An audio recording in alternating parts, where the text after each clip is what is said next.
We have problems as a nation. We agree, just like every other nation.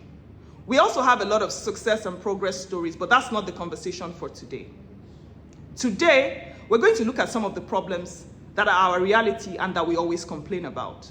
So I've put them into 4 categories, 4 broad categories. You can go ahead and mention yours or any ones I haven't mentioned, like you would always do. So we have insecurity, ignorance and illiteracy, corruption, and poverty. In no particular order, we're going to try to look at some of these problems. Let's take the issue of insecurity, especially because it has to do with the immediate termination of lives and property. And that is the primary objective of every government, to protect lives and property of its people. I'm going to give a personal experience, not folklore, not stories, not what you see on the blogs, personal experience with the state, Plateau, and the city, Jos, because I was born and raised there. In 2001, the first crisis broke out. And every year since then, it's been a season or seasons of bloodshed. It's 25 years later, and insecurity and insurgency in the Plateau is still on the very high. But let me ask you, which government are we going to hold responsible for insecurity and insurgency in the Plateau that has happened for 25 years? I'm waiting for your answer.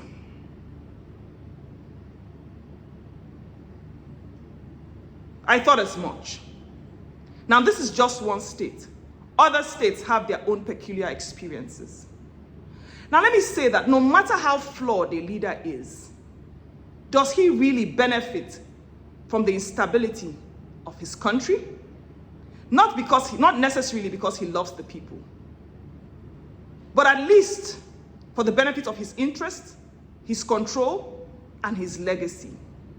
In 2015, we all thought, or many thought rather, that the change of government was going to curb, or at least totally combat, insecurity in Nigeria, especially because the government taking over power at the time was led by northern ex-military personnel.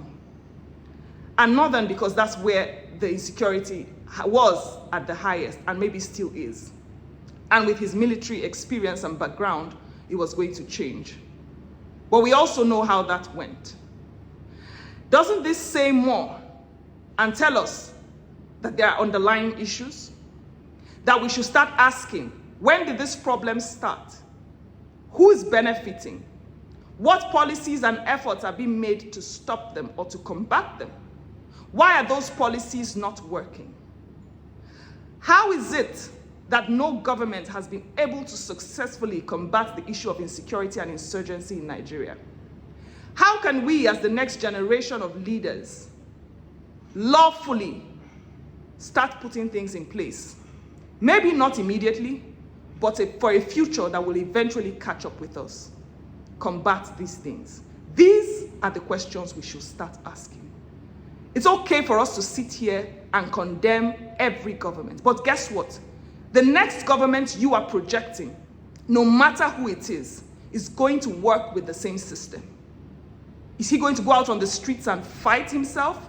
He's going to give orders to the same people. Is he going to change every security agent? Is he going to break down and build every structure or every institution? At least he won't be able to do that in 4 years. These are age-long problems. They require more than noise. They require more than rage baits for the next election to win the next election. They require strategy. They require understanding. They require unity for us to come together as the next generation of young people and leaders. Because whether we like it or not, the leaders we complain about today are going to leave office, whether because their tenure has elapsed or because nature will do its thing. Who's going to take over from them?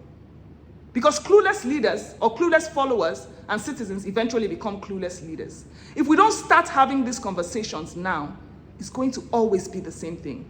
And this is not about the next election.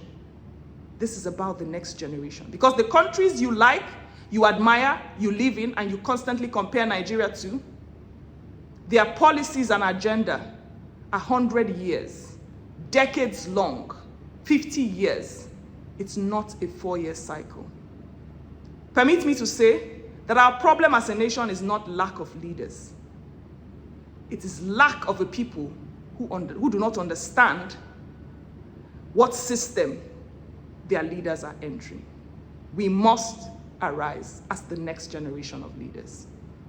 Thank you.